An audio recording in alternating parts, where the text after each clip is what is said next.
When the female soul rules, it does not rule like a man. It builds a labyrinth where reason walks in circles. These are not my words. They are the chillingly precise words of Plato, whispered across millennia. A divine warning that has been deliberately ignored. A sacred teaching buried beneath the sands of time. Have you ever felt it in the quiet moments of your life?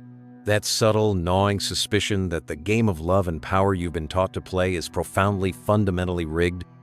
That the script you were handed at birth, the one about chivalry, sacrifice, and the unending quest to earn a woman's love, was written not for your ultimate triumph, but for your perpetual containment? You must understand you are not imagining things.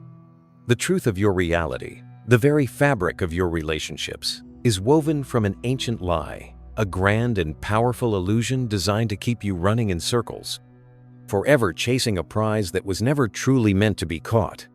The modern world tells you this is a new phenomenon, a product of feminism, social progress, or cultural decay. They are profoundly mistaken. The forces you are grappling with are as old as civilization itself. If this message resonates deep within the core of your being, if it awakens a part of you that has been dormant for far too long, then you have found your tribe.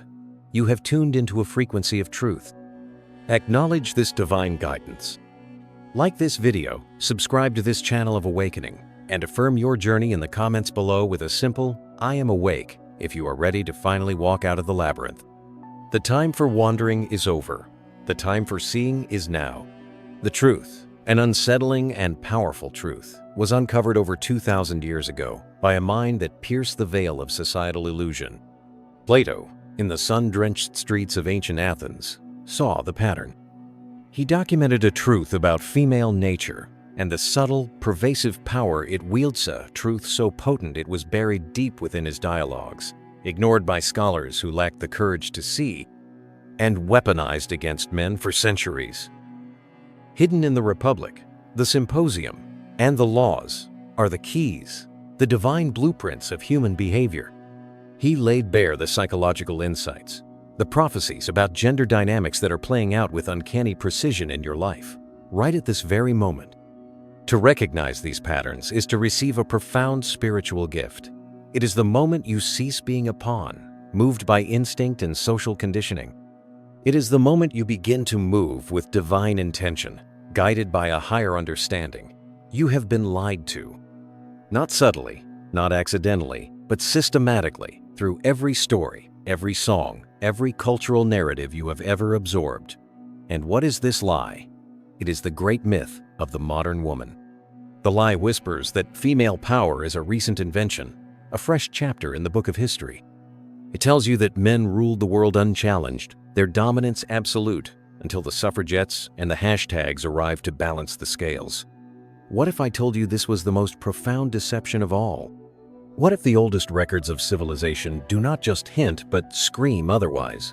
Picture Athens, 380 BC. A young philosopher, his mind a conduit for source energy, kneels in the dust.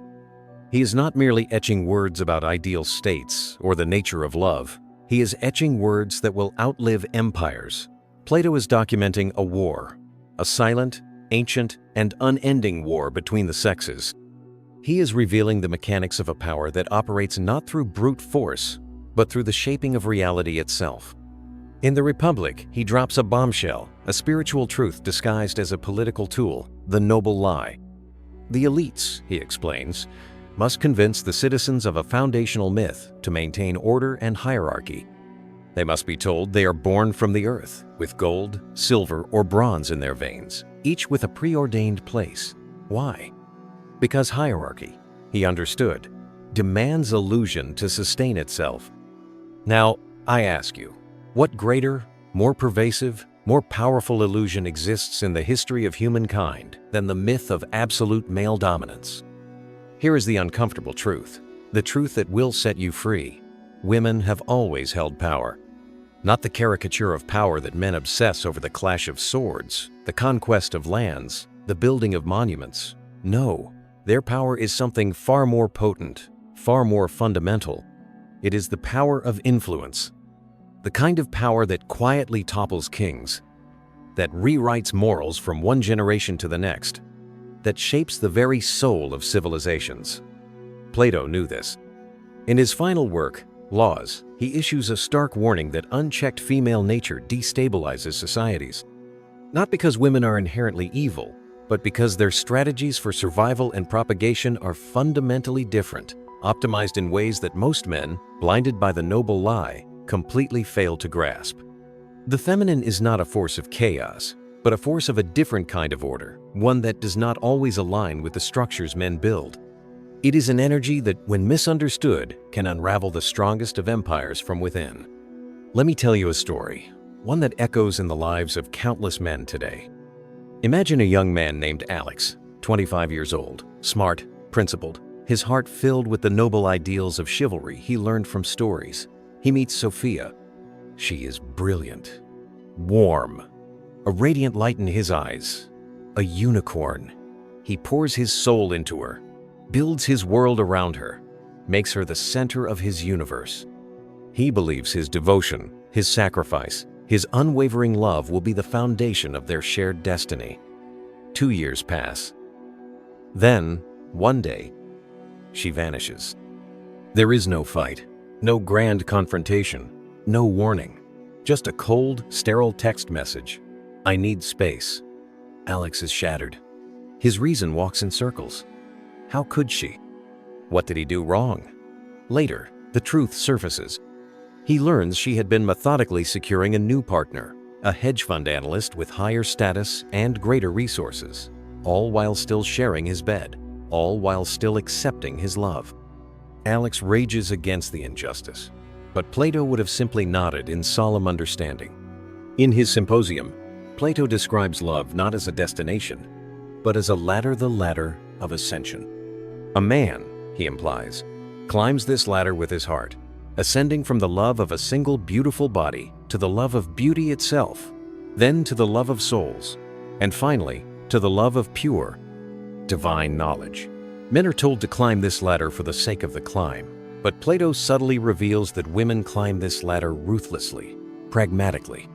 For them, a man stuck on a lower rung is not a partner for the journey.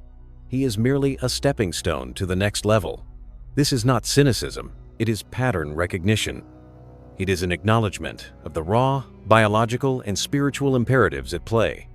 The same forces Plato dissected hypergamy, the instinct to seek a partner of higher or equal status, social manipulation, the weaponization of vulnerability. These are the ancient undercurrents that still govern the dance of attraction. They play out every single day in your direct messages, in your divorce courts, in the chilling silence of your dead bedrooms. The modern world did not invent these forces. It just gave them TikTok accounts and tax incentives. So why does this matter? Why unearth this unsettling truth? Because the man who mistakes the battlefield for a playground always loses. The man who enters the arena of love and relationships armed only with fairy tales and illusions is destined for ruin. But the man who understands the terrain, the man who studies the map left behind by the great minds of the past, he has a chance. He has the chance to reclaim his soul. Plato buried this truth in myth and metaphor for a reason. He knew that most men, conditioned by a lifetime of illusions, could not handle it raw. So let me ask you directly, without metaphor, what if women are not the weaker sex, but the more powerful one? Not because they can lift heavier weights or conquer nations, but because they are the gatekeepers of the future, because they shape reality itself, while men are often just the visible actors within it. This is Plato's most unsettling and divine truth. In his cosmic myth, the Timaeus, Plato reveals that the universe was crafted by a divine craftsman, the demiurge, a masculine force of pure reason and action. But hidden in the shadows of this creation story is another equally crucial force, the receptacle. This is the primal, formless, feminine space that receives all of creation. It is passive, yes, but it is also essential. Without it, nothing could exist. This, Plato whispers, is the feminine principle. It is the unseen force that molds the world while men posture as its rulers. Think of the last time you saw a man destroy himself for a woman's smile, a CEO working 80-hour weeks to buy her diamonds, a soldier bleeding for her honor, an artist starving for his muse. Who really holds the power in that dynamic? The one who acts or the one who inspires the action? Plato saw this as a cosmic law. Women are the receptacle of male energy, the silent architects of civilization. But here is where it gets truly unsettling. In the Republic, Plato warns that the greatest threat to his ideal state, to the guardians who enforce order, is not external enemies. It is women. Why? Because they control the one thing even the mightiest warriors kneel for: legacy. They are the gatekeepers of the next generation. A man can conquer continents, build cities of stone and steel, but if his wife whispers another man's name into his son's ear, his empire rots from within. History is not written by the strong, it is inherited by the chosen. Consider ancient Sparta, the ultimate red pill society. Boys were torn from their mothers at the age of 7 to be forged into killing machines. Yet, it was the Spartan women who ran the city. They owned the land, they dictated the marriages, and they decided which newborns lived or died. When a Spartan mother handed her son his shield, she did not say, "Come back with it." She said, "Come back with it, or on it, victory or death," her terms. Now, fast forward to your world. A woman does not need to lift a sword to wield power. She need only say, "I'm not sure I want kids," and watch a man completely rearrange his life, his career, his entire existence to change her mind. She does not demand, she selects. And in that selection, she shapes the future. This is not misogyny, it is mechanics. The feminine is the canvas, the masculine is the brush. But who decides which painting hangs in the gallery? So, where does this knowledge leave you? Trapped? Powerless? No, it leaves you awake. Because the man who finally understands the true nature of the game can, for the first time, begin to play it on his own terms. This is the weaponization of love, the modern trap that Plato predicted millennia ago. You have felt it before, that gnawing suspicion that love is not what they told you. The fairy tales, the poems, the movies, all of it screaming, "She is your reward." It is a carefully crafted illusion. Plato saw it coming. In his dialogue, Phaedrus, he describes love as both a divine madness and a brutal hierarchy. The lover and the beloved, the pursuer and the pursued. Not everyone ascends the ladder of love. Most are dragged down by its weight. Here is the truth they will never teach you.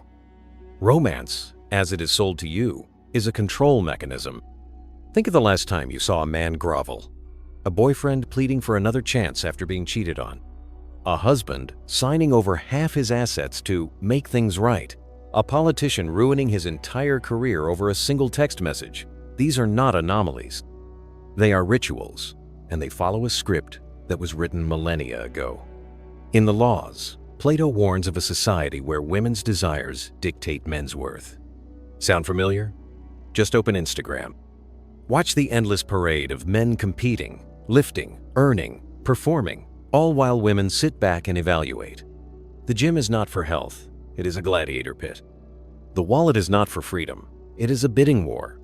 And the second you stop producing, the second you fail to meet the ever-shifting criteria, next. But the real trap is not female nature itself. The real trap is the lie that you can win this game by playing it their way. Plato's Symposium lays it bare. Love is a ladder, but most men are treated as rungs. You are told to climb, to prove yourself, to earn her loyalty. But the higher you go, the clearer it becomes. The game was never meant to be won. It was meant to keep you running. Consider the ancient myth of Orpheus, the divine musician who ventured into the depths of hell to reclaim his bride. The gods gave him one rule: do not look back. But at the very last moment, at the threshold of the sunlit world, he did, and he lost her forever. The moral of that story is not about trust. It is about the illusion of control. You can pour your entire soul into a woman, but the second you turn your back, the second your value is perceived to have diminished, she can be gone. Not because she is cruel, but because that is how the mechanism works. So, what is the way out? First, you must stop playing the game on her terms. Plato's solution in the Republic was radical, almost terrifying in its extremity. Abolish the family. Destroy attachment. Make men servants of the state instead of slaves to passion. This is extreme, of course. But his point remains, and it is a point of pure, unadulterated power. As long as your happiness, your sense of self-worth, your very reason for being, depends on a woman's whims, you will never be free. This is not about hatred. It is about detachment. The moment you realize that love is not your salvation, but a transaction, you begin to regain your power, not by dominating her, but by transcending the need for her approval. The choice is yours. Keep chasing, keep begging, keep breaking yourself for scraps of affection, or step off the ladder entirely and build your own world. There is a force more powerful than love, more compelling than desire, more terrifying than abandonment. Plato knew it. Every tyrant who ever ruled feared it. And the moment you grasp it, the entire dynamic of your life shifts in your favor. That force is indifference. Not the performative aloofness of pickup artists, not the simmering resentment of the jaded, but the genuine, unshakable sovereignty of a man who has looked into the abyss of attachment and walked away. In Plato's dialogue Phaedo, he shows Socrates calmly drinking hemlock, dismissing his weeping followers, discussing the immortality of the soul as the poison slowly takes his legs. His wife, Xanthippe, the woman history remembers as a shrew, had already been sent away. Why? Because Socrates understood. A man who fears no loss cannot be controlled. Fast forward to now. Picture two men. The first spends years molding himself into her ideal. Six-pack abs, six-figure salary, the perfect blend of humor and vulnerability. She leaves anyway. He collapses. The second man, he builds a life so intrinsically his own that her presence is optional. She stays, not out of pity, but because she feels the weight of his absence before it even happens. This is the secret hidden in Plato's allegory of the cave. Most men are chained, staring at flickering shadows of intimacy on a wall, mistaking manipulation for meaning. But the philosopher who escapes, he does not rage against the darkness. He simply stops feeding it his light. History's most dangerous men, the men who truly changed the world, shared one trait: they were unfathomable to women. Marcus Aurelius, writing his Meditations while his wife Faustina notoriously bedded gladiators, never once acknowledging her betrayals in his writings because they were external to his inner kingdom. Beethoven, deaf and raging, composing masterpieces for an immortal beloved who never belonged to him, and needing her less with every divine note he created. Nietzsche, watching Lou Salome discard him after inspiring his greatest work, and then writing his immortal line, "You go to women? Do not forget the whip." This was not a threat. It was a warninga declaration of her inability to break him. Here is the brutal arithmetic. Her power equals your need. Your power is your ability to walk away. But indifference is not just a tactic. It is the byproduct of a mission that eclipses her. Plato's philosopher king did not chase love. He defined it. So ask yourself, what world are you building that is worth more than her approval? The final truth is this: no great man has ever been destroyed by a woman, only by his own illusions. Plato's greatest student, Aristotle, grasped what modern men have forgotten. Virtue is not the absence of desire, but the mastery of it. You were never meant to conquer women. You were meant to conquer yourself. This is the culmination of everything. Not red pill rage, not black pill despair, but something far more dangerous to the system that seeks to enslave you: philosophical clarity. The path forward is simple, but it is not easy. 1. Build your purpose so relentlessly that your presence becomes a privilege. 2. Refine your discernment until toxicity recognizes you as its predator. 3. Love only from overflow, never from lack. The choice, as it always was, is yours. Will you keep begging for a seat at her table, or will you build a kingdom where she asks for yours?